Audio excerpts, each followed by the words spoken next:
After the opposition took Aleppo, took Hama, they do appear to be on the outskirts of Homs as well, the last city before the capital Damascus on the M5 highway that links Aleppo with the Syrian capital. Now, what we're seeing now is that there are signs of unrest in Derعا province, which is in the south, where we see that the rebels in that area seem to have taken over the Nasib crossing to Jordan, border crossing to Jordan, where there's now a new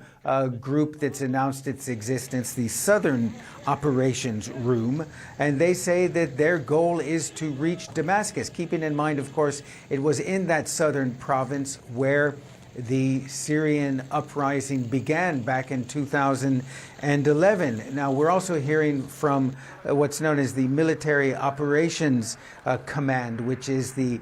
coalition of rebel groups that started in Idlib and is the one that has taken Aleppo, Hama, and is now on the outskirts of Homs. They have called on the Syrian army to pull out of Homs, out of Damascus, and out of Syria altogether, according to the spokesman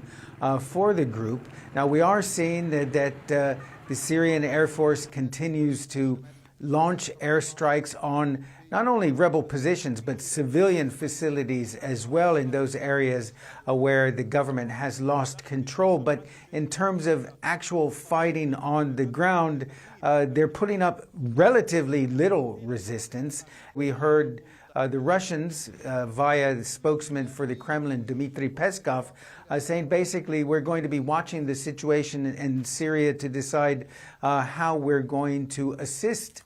Syria. But certainly at this point, after the dramatic events of the last week, it's questionable